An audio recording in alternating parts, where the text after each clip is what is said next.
네, 오늘은 종려주일 예배입니다. 오늘 호산나 우리 주님을 찬양하면서 함께 예배드리시는 모든 분들께 우리 주님의 큰 은혜와 축복이 임하시기를 다시 한번 축원을 드립니다.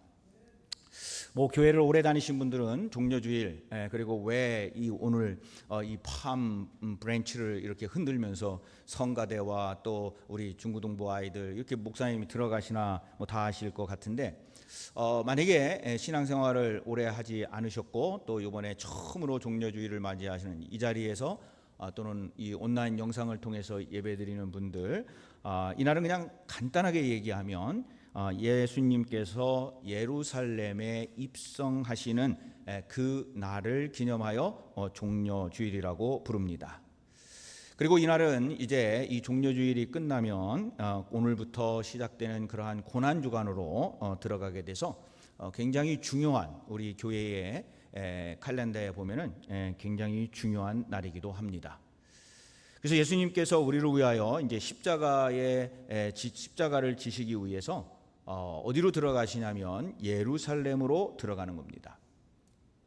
자, 저렇게 이제 예루살렘으로 들어가서 여러 가지 치유와 기적을 행하신 소문을 들은 많은 사람들이 저 그림에도 나와 있지만 그 모든 주변에 모여서 입성하시는 것을 환호하고 또 함성을 지르고 환영하는 그러한 날, 바로 그날이 종려주일입니다. 근데 사실 이 종려주일이라고 그러면은 제 목회 서신에도 이제 설명을 해놓긴 했습니다만은 왜 종려주일이라고 그러느냐? 굳이 입성주일 아니면은 예루살렘 들어가는 주일 이렇게 이야기를 하면 될 터인데 왜 종려주일이라고 그렇게 하는가 하는 겁니다. 그 유래를 보면은 저 때에 종려나무 가지, 우리가 오늘 흔들었는데 이 종려나무 가지를 가지고 흔들면서 사람들이 뭐라고 외쳤냐면 호산나 다윗의 자손이여 우리를 구하소서라고 외치면서 그 종려 가지를 흔들었기 때문에 우리가 거기에서 유래해서 종려주일 이렇게 부릅니다. 물론 그렇게 그 사람들이 흔들었다고 해서 종려주일이라고 부르는 이유도 있지만 그 안에 이제 제가 설명을 드릴 텐데 좀 더 구체적인 그리고 거기에 관한 의미도 있다 하는 것을 미리 말씀을 드립니다. 자, 그런데 이 사람들이 종려주일에 저 가지를 흔들면서 이제 막 환호를 했는데 사실 며칠 되지 않아서 예수님을 십자가에 못 박으라고 외치는 소리로 바뀝니다. 새벽기도에서도 제가 얼마 전에 말씀을 드렸지만 모두가 다 아닐지는 모르지만은 대부분의 사람들이 예수님을 바라보면서 호산나 다윗의 자손이여 우리를 구원하소서라고 외치던 똑같은 사람 똑같은 입으로 거기에서 예수님을 십자가에 못 박으라라고 외치는 소리로 바뀐다 하는 겁니다. 그래서 이 일주일간에 이것을 보면은 아주 드라마틱하고 전형적인 변덕스럽기까지 한 우리들의 인간의 마음을 보여주는 것이 이제 오늘부터 그리고 이제 시작되는 고난주간 그리고 성금요일 부활절까지 쭉 이어지게 됩니다. 자, 오늘 본문인 마태복음보다도 사실은 요한복음 12장 13절이 이 장면을 더 아주 리얼하게 그렇게 묘사를 하고 있습니다. 요한복음 12장 13절에 보면 뭐라고 그러냐면 종려나무 가지를 가지고 맞으러 나가 외치되 호산나 찬송하리로다 주의 이름으로 오시는 이 곧 이스라엘의 왕이시여 하더라 이렇게 기록이 되어 있습니다. 여러분이 이제 아셨겠지만은 마태복음하고는 조금 다른, 그래서 마태, 마가, 누가복음은 무리들이 흔드는 그냥 그것을 나뭇가지라고 그렇게 이야기를 하고 오히려 당나귀, 나귀에 대해서 집중을 한다 그러면 요한복음은 그것이 종려나무 가지다라고 그렇게 분명하게 구체적으로 밝힙니다. 그래서 아까도 말씀드린 이 종려주일이라고 부르게 된 유래가 바로 여기에서 나오게 되었다 하는 겁니다. 자, 그러면 이 종려 주일에 그 주변에 있었던 사람들은 어떠한 모양과 어떠한 행위들을 하였을까 하는 겁니다. 저 굉장히 중요한데, 그때 모였던 사람들이 그냥 예수님의 이름만 불렀던 것도 아니었고, 그들이 무엇인가 자기들이 할 수 있었던 일을 했는데, 그들이 했던 일들이 우리에게 예수님께 어떤 의미가 있는가라고 하는 겁니다. 자, 오늘 이 성경을 보니까 제일 먼저 했던 것이 뭐냐면, 무리들이 자기들이 입고 있었던 겉옷을 길에 펴고 예수님을 환영하였다 하였습니다. 자, 오늘 7절에 보니까 뭐라고 되어 있냐면, 나귀와 나귀 새끼를 끌고 와서 자기들의 겉옷, 다른 사람께 아니고 자기들의 겉옷을 그 위에 얹음에 예수께서 그 위에 타시니라고 그렇게 기록을 해놨습니다. 제자들도 자기들의 겉옷을 나귀 위에 안장 대신에 얹어서 예수님을 타게 했고, 그리고 그 주변에 있던 사람들도 자기의 겉옷을 벗어서 예수님이 가시는 그 곳에 길 위에 어디에 이렇게 펴서 예수님이 지나가실 수 있도록 그렇게 해 놓았다 하는 겁니다. 왜 그랬을까요? 뭐 굳이 거기에 예수님이 거기에 가시는데 그 겉옷을 벗어서 거기에 얹고 거기에 펴고 그러면서 굳이 그렇게 해야 될 이유가 뭐가 있을까요? 자, 우리가 조금 더 보면은 당시에 유대인들에게 있어서 우리하고는 조금 다릅니다. 그런데 그들의 겉옷이라고 하는 것은 자기들의 신분을 나타내기도 하고 자기의 어떤 존경심을 나타내기도 하고 굉장히 중요한 것이었습니다. 그리고 우리는 사시사철 언제 어디나 겉옷이 몇 개씩 되지만 이 사람들은 겉옷이 거의 하나, 그것이 다 이제 떨어지면은 하나 살 정도로 그렇게 이 겉옷이라고 하는 것은 이들의 재산 1호와도 같은, 뭐 나귀도 중요하지만 겉옷도 재산의 큰 몫을 차지하는 그러한 것이었습니다. 그래서 당시에 어지간한 부자가 아니고는 정말 일평생의 그 하나의 겉옷 가지고 살아가는 것이 많은 사람들의 그러한 삶이었다 하는 겁니다. 또 이 겉옷이라고 하는 것은 거기에 평상시에는 입고 다니다가 밤에는 추워지고 그리고 또 온도가 뚝 떨어지면은 그 겉옷을 집에 있더라 할지라도 대신 이불 대신 덮고 또 이불 위에 덮고 이불 밑에 덮고 하는 그러한 역할도 하였던 것이 바로 이 겉옷이라고 하는 것이었습니다. 자, 그러니까 겉옷을 벗어서 예수님께 드리고 그리고 그것을 깔고 그것을 나귀 위에 엎었다라고 하는 것은 이 사람들이 우리가 찬양에서도 불렀지만은 우리가 가지고 있는 것 그리고 우리의 모든 것을 다 그 예수님께 존경을 표하고 명예와 권위에 존중하면서 귀하신 분으로 그분을 맞이하였다 하는 겁니다. 그러니까 그들은 예수님이 들어가실 때에 그냥 환호성만 지른 게 아니에요.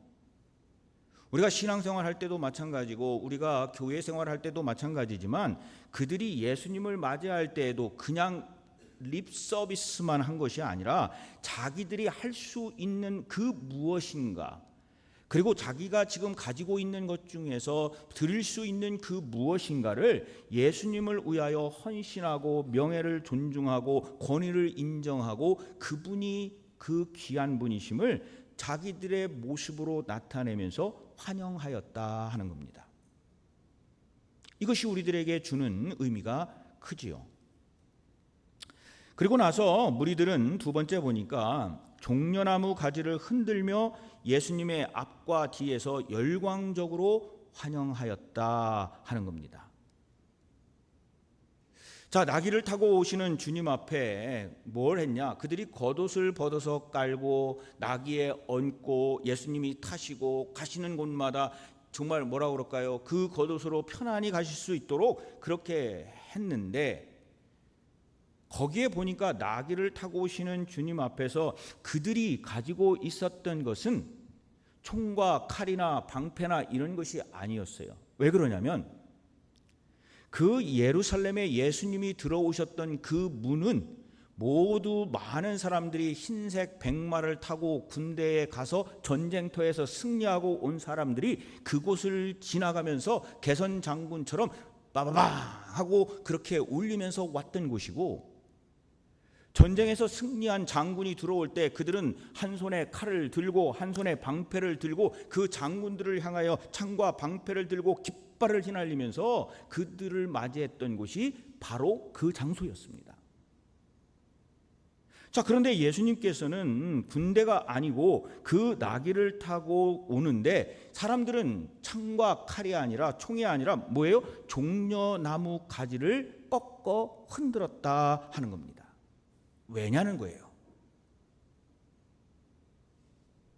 바로 거기에 의미는 뭐냐면 이 종려나무의 의미가 있기 때문이에요. 그냥 가지가 아니에요. 그냥 나뭇가지가 아닙니다. 이 종려나무라고 하는 것은 평화와 승리를 상징하는 그러한 나무가 바로 종려나무였어요.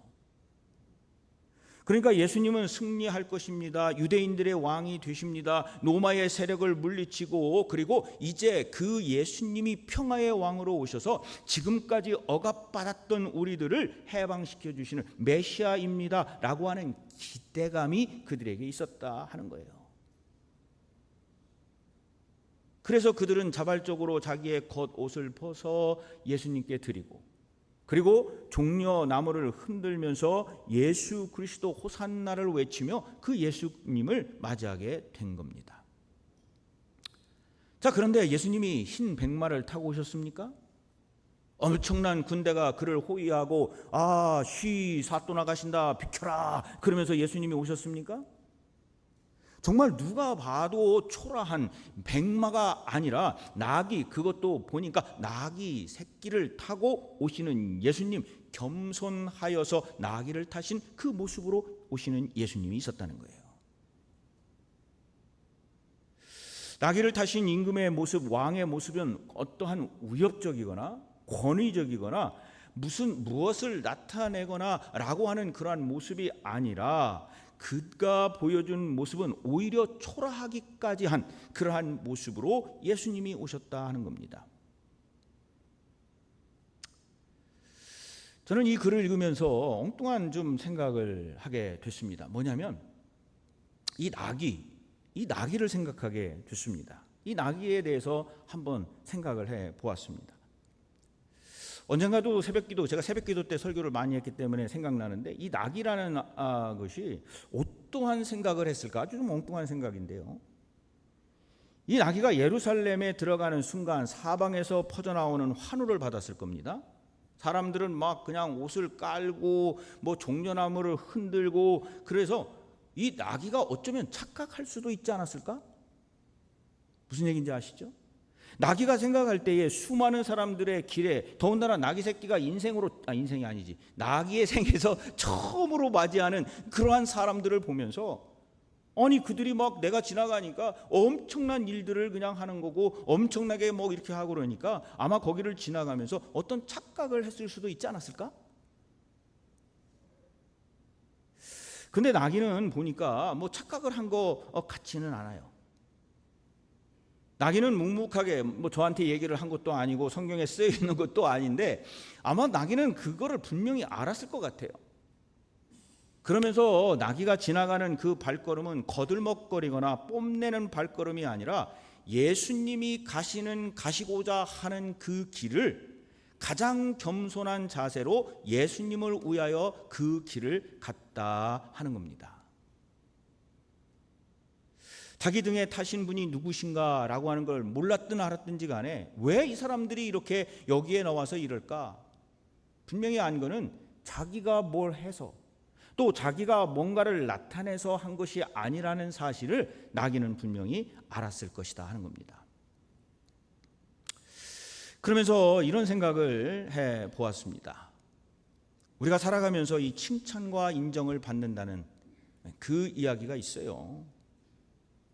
우리가 뭔가를, 교회 일도 그렇고 뭔가를 하다 보면은 칭찬과 인정을 받기를 원합니다. 그리고 그것이 무엇인가 내가 내 이름을 드러내고 싶은 생각을 우리가 할 때도 있다 하는 거예요. 그리고 뭔가가 내세워서 그거에 대해서 크레딧을 받고자 하는 그러한 것이 있을 때도 있다 하는 겁니다. 근데 저는 이 말씀을 좀 묵상하면서 무슨 생각을 했냐면,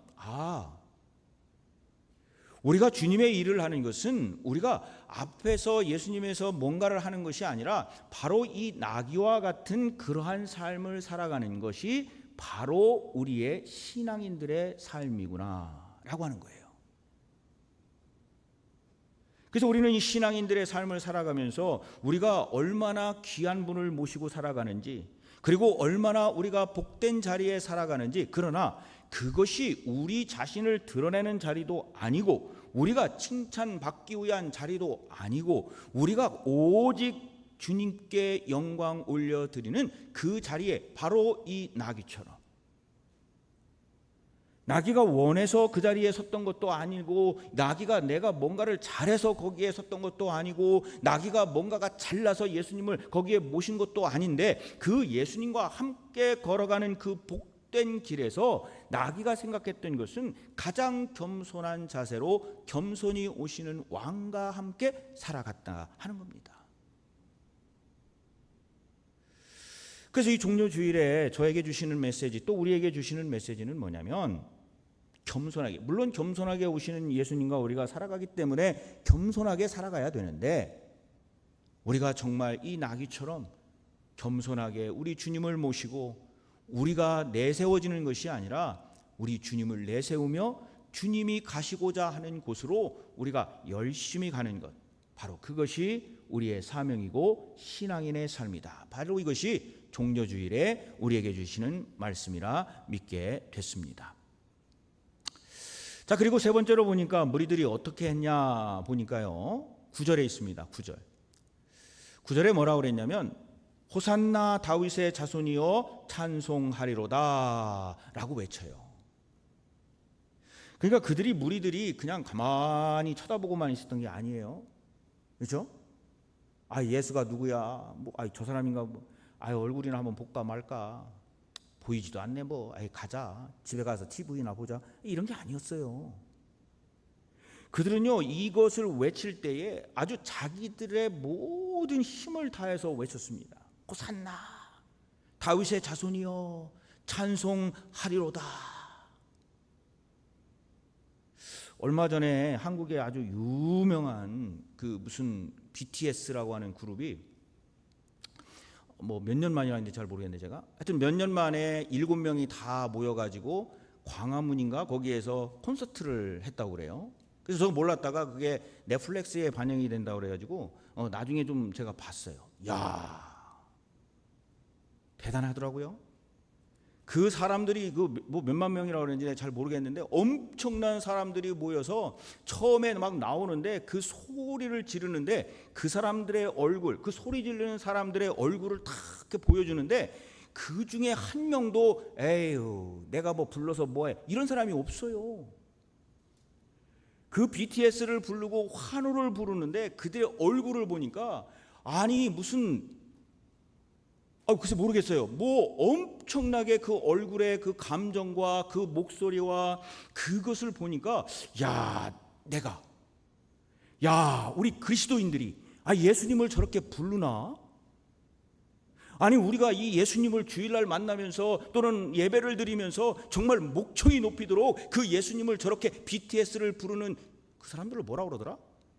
아미처럼 그렇게 우리가 부르나? 근데 이날만큼 종려주일에는 그들이 호산나 다윗의 자손이여 찬송하리로다. 여러분, 호산나 뜻이 뭐예요? 주님 당신이 나의 구세주이십니다. 주님 구세주 당신이 바로 나의 구세주입니다 라고 외치면서 정말 자기들의 목청껏 불렀던 때가 언제냐면 바로 이때였어요.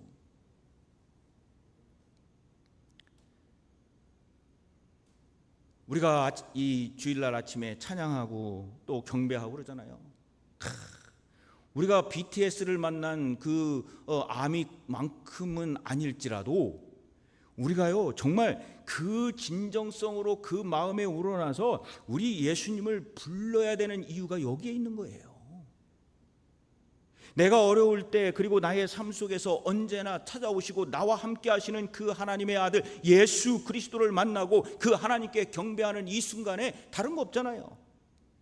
주님, 주님, 호산나 호산나 나의 구세주여.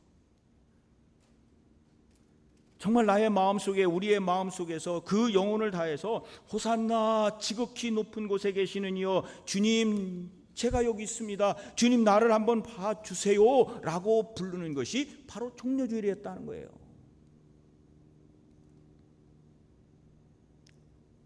그래서 우리는요 이 종려주일에 여기서 이 장면에서 좀 생각하고 배워야 될 게 많이 있습니다. 근데 문제는 여기서 끝난 게 아니에요. 여기서 끝났으면은 뭐 그냥 그런가 보다. 근데 문제는 뭐냐면 이 열광했던 무리들이 순식간에 바뀌었다는 거예요. 순식간에 바뀌었대요. 여러분 어떤 연예인이 그런 얘기를 한 걸 제가 들었어요. 뭔 얘기냐면요. 사람들이 그 연예인들을 막 환호하고 BTS도 그랬지만은 저 뜨거운 환호가 언젠가 야유로 바뀔 때도 있습니다. 라고 이야기하는 얘기를 들었어요. 그건 이게 군중심리라고 하는 건데 이 사람들도 사실 얼마 안 가서 이렇게 불렀던 사람들이 바뀌게 돼요. 마태복음 27장 22절에 얼마 안 가서 뭐라고 그러냐면 이 예수님을 향하여 십자가에 못 박혀야 되겠다. 너가 십자가에 못 박아 죽어야 되겠다. 저 사람을 십자가에 못 박아라 라고 외치는 사람들이 또 이 사람들이었어요. 아니 그토록 열광했던 그 사람들이 무엇 때문에 이렇게 바뀌었을까? 왜 이런 일이 일어났을까 하는 겁니다. 왜 일어났을까요? 왜 일어났을까요? 한마디로 얘기해서 예수님이 그들이 기대한 메시아와 달랐기 때문이에요. 그들이 기대했던 메시아는 강력한 힘을 가지고 로마의 압제를 쳐부수고 당장 해방시켜줄 정치적인 독립투사라고 하는 개념. 비록 지금은 흰 백마와 그리고 창과 칼은 들고 있지 않지만은 그 예수님이 어떠한 방법으로도 저들을 물리치고 그리고 그들을 구원할 것이다 라고 생각을 했습니다. 그러나 예수님께서는 십자가에 어이없게 돌아가시게 되고 그리고 그 어쩌면은 낮은 모습 힘이 없는 그들이 생각하기에 힘이 없는 모습을 보니까 우리가 생각하는 예수가 아니라는 거예요. 그래서 십자가에 못 박으라 라고 그렇게 이야기를 합니다. 어저께인가요? 설교할 때 그런 말씀을 드렸죠. 우리는요 기도도 우리가 정해놓고 한다고 그랬잖아요. 그렇죠? 그리고 내가 원하는 하나님을 만들어 놓고 그 하나님을 믿고 있다 하는 겁니다. 그래서 우리는 질문을 해봐야 돼요. 우리도 2000년 전에 그 종려 가지를 흔들면서 그리고 십자가에 못 박으러 했던 그 사람들처럼 내가 원하는 하나님을 만들어 놓고 내가 원하는 예수님을 만들어 놓고 그 하나님이 내가 원하는 기도에 내가 정한 정답에 맞는 답을 주시는 하나님을 믿고 있지 않는가라고 하는 겁니다. 그래서 우리가 기도할 때 뭘 만들으라고 그랬죠? 우리를 기억하시는 분? 제로. 역시 성가대 지휘자 다르셔. 제로로 만들어라는 얘기예요. 제로로 만들어야 아무것도 없는 것으로 만들어야 하나님이 주시는 그 자그마한 은혜에도 눈물이 나는 거예요. 근데 나는 10을 원했는데 하나님께 열심히 10을 원했는데 1을 주셔요. 절망, 실망. 근데 내가 제로로 만들어놨는데 하나님이 하나를 탁 주셨어요. 물방울 하나 탁 떨어뜨려 주셨어요. 이거보다 큰 은혜가 어디 있습니까? 제로로 만들어야 돼요. 이거에 대해서 이야기한 분이 있는데 C.S. 루이스라고 하는 기독교 영국의 변증가가 있습니다. 여러분 한번 찾아보세요. C.S. 루이스라고 하는 사람이 자기가 사랑하던 아내 조이라는 분이 암으로 이제 돌아가시게 됐습니다. 그때 그가 극심한 그러한 슬픔과 분노 속에서 하나님께 솔직하게 하나님을 원망하기도 하고 뭐 울기도 하고 막 이러면서 그 과정을 고백을 담은 책이 있는데 그게 뭐냐면 헤아려 본 슬픔이라고 하는 책입니다. 자, 그 대목 가운데 이런 대목이 있습니다. 뭐라 그러냐면 내가 내 사랑하는 아내를 잃고 조이를 이제 보내고 하나님께 화가 났다는 거예요. 이게 뭐냐 말이야. 그래서 이 사람이 이제 그거를 보면서 이렇게 고백을 합니다. 하나님께 화가 났을 때 비로소 나 자신이 얼마나 하나님을 내 필요를 채워주는 존재로 여겨왔는지 깨닫게 되었다 하는 거예요. 아니, 이 위대한 변증, 하나님의 말씀을 변호하고 이야기하고 사람들에게 믿으라고 하는 이 신학자조차도 자신이 모르는 사이에 하나님을 자기의 필요한 도구로 하나님을 삼고 사용하였다는 거예요. 그러니 하물며 우리야. 유대인들도 마찬가지예요. 예수님 당시의 유대인들이 마찬가지였어요. 예수님이 자기들의 필요를 채워줄 것이라고 믿을 때에 호산나 불렀단 말이에요. 그것까지는 좋아요. 그런데 그 기대가 확 빗나가게 되자 갑자기 십자가에 못 박아라 또 소리치는 거예요. 아하, 오늘 이 종려주일에 우리가 꼭 짚어봐야 될 신앙의 어떠한 체크포인트가 있구나. 그게 뭐예요? 우리 자신들의 신앙도 혹시 필요 충족의 신앙으로 하나님을 나에게 맞춰놓고 신앙생활을 하지 않는가라고 하는 것을 오늘 이 종려주일에 그리고 고난주간이 시작되는 이때에 꼭 한번 생각해 봐야 된다 하는 겁니다. 이거 뭐 2000년 전에 옛날 얘기 아닙니까? 아니에요. 이 장면이요. 그들만의 이야기가 아니라 성경에 나와 있는 그냥 그 인물들의 이야기가 아니라 지금도 살아 있어서 우리에게 지금도 말씀하시고 그곳에 서 있는 그들의 모습이 다른 사람의 모습이 아니라 우리들의 모습이라 하는 거예요. 아니, 나 자신의 모습이에요. 그래서 종려주일의 핵심은요, 종려주일이니까 종려나무에 중심을 둬야 되겠지만 종려주일의 핵심은 무리들이 흔든 종려가지가 아니라 예수님이 타신 초라한 나귀이며 비참한 십자가다 하는 얘기입니다. 종려나무가 아닌 바로 그 십자가, 나귀가 타고 온 그 나귀, 초라한 나귀이면서 그리고 우리가 주님이 십자가에 못 박혀 돌아가신 그 십자가의 중심을 두면서 이제부터 시작되는 고난주간의 패션 선 위크에 우리가 그 부활 주일까지 십자가만을 바라보면서 우리는 어떻게 이 부활절을 준비해야 되는가를 생각하는 아주 중요한 날이라는 거죠. 어떻게 준비해야 될까?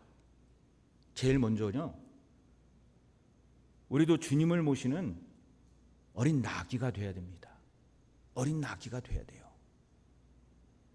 그 얘기는 뭐냐면 주님이 우리를 사용하신다라고 하면 그것에 대해서 묻지도 마세요. 따지지도 마세요. 그냥 주님이 사용하신다 하면은 주님, here I am my Lord. 제가 여기 있습니다. 주님 사용하여 주시옵소서라고 신앙으로 간증하는 나귀와 같은 존재가 돼야 된다는 거예요. 그래서 예수님이 내가 지금 새끼 낙인데 그 예수님 몇 파운드 됐을까?